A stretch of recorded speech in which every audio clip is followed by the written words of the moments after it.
Hey, welcome. Today we're diving into an idea that's, well, it's pretty intense, but absolutely crucial. It's this. To really build the life you're meant to live, you might have to tear down the one you have right now.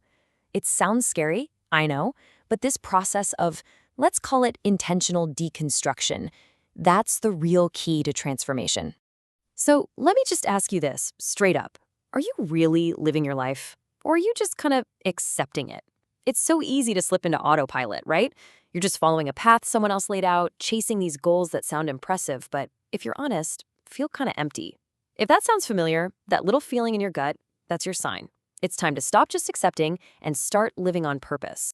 And here's the absolute truth that gets this whole thing started. Everything about you, your skills, your habits, your entire mindset, it got you to this exact point. And that's great, but it won't get you to the next level. In fact, your current comfort zone, even your past successes, that can be the single biggest thing holding you back from real growth. So, when you finally face that, you're standing at a fork in the road. You've really only got two ways to go.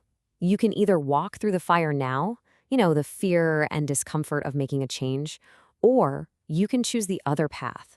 And that one ends with the worst pain of all, looking back on your life and being haunted by the crushing regret of what could have been. Think about it like this. Are you the spectator or are you the actor? The spectator sits in the stands, just watching other people live out their dreams, always with a good excuse for why they're not in the game. But the actor is on the stage. They push through the fear, they write their own script, and they know they've only got one shot at this, so they make it count. Choosing to be the actor, that's the first step. Okay, so you've made the choice. You want to be the actor. Fantastic. But this is where it gets tough. Let's get into the heart of it all.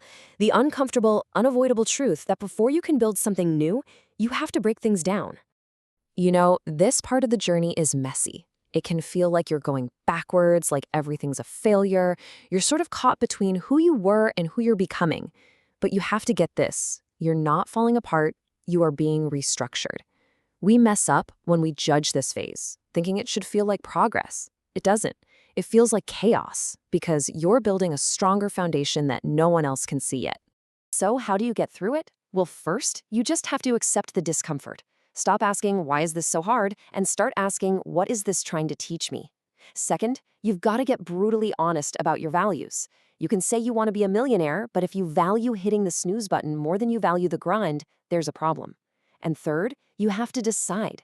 You have to consciously decide what your life is going to stand for, free from what you used to be. And this is where the real battle is fought, in your mind. Because when you're in this vulnerable place, restructuring your life, you're going to hear it from everyone who doesn't get it.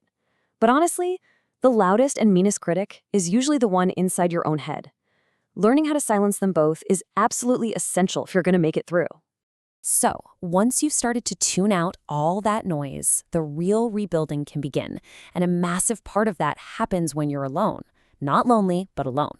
It's not a sign of weakness. It's actually one of the most powerful tools you have for figuring out who you are when nobody's around to tell you. See, the opposite of that inner strength is dependency.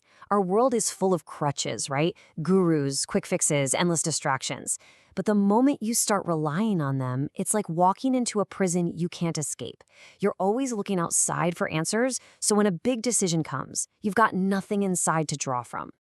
This is exactly why we need to change how we think about solitude. It is not a punishment. It's not something to be afraid of. It's a proving ground. It's that quiet space where you find out what you're actually made of. When there's no one there to pick you up, you learn to pick yourself up. And in that silence, you find your real strength.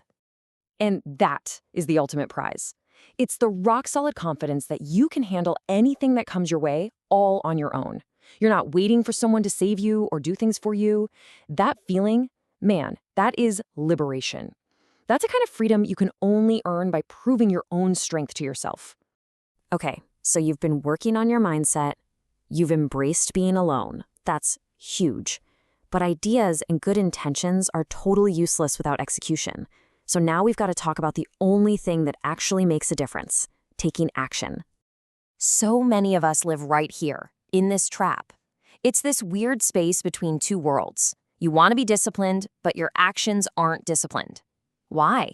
Because the pain of staying the same is familiar and the fear of changing is unknown. So you just sit there, full of potential, but not doing anything with it. The only way out of that box is to act.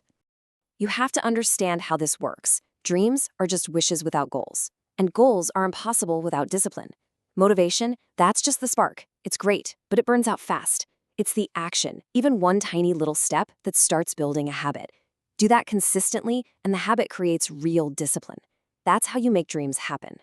Let's just be real for a second. That whole idea that good things come to those who wait, it might be the worst advice ever. No, they don't. Good things come to people who get up and act on what they know. They come through consistency, through dedication, and through a ton of hard work. Blessings come from effort, period. So this all brings us down to the most practical, most basic level there is.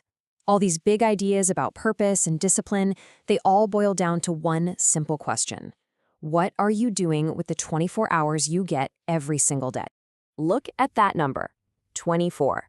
This is the great equalizer. Oprah gets 24 hours, Warren Buffett gets 24 hours, you get 24 hours.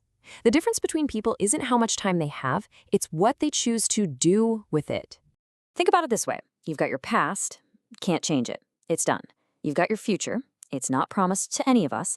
The only thing you have, the only thing you actually control, is right now, today, this moment. That is your only point of power. So I want you to start framing your day like this. It's not just another day to get through. In these 24 hours, every single choice you make is either building the life you want or it's tearing it down. You can break your life or you can make your life. The power is in those tiny daily decisions.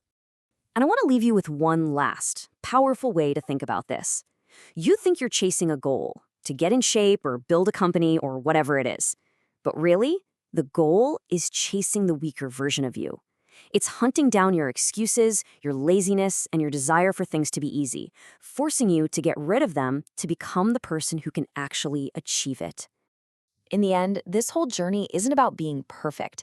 It's just about making progress. It's not about waiting for the right moment. It's about acting right now. It's about having the courage to break down who you used to be so you can rebuild yourself into someone who is truly unstoppable. Because that clock, it's ticking, whether you're moving or not. So the only question left is, what are you going to do with the time you have left?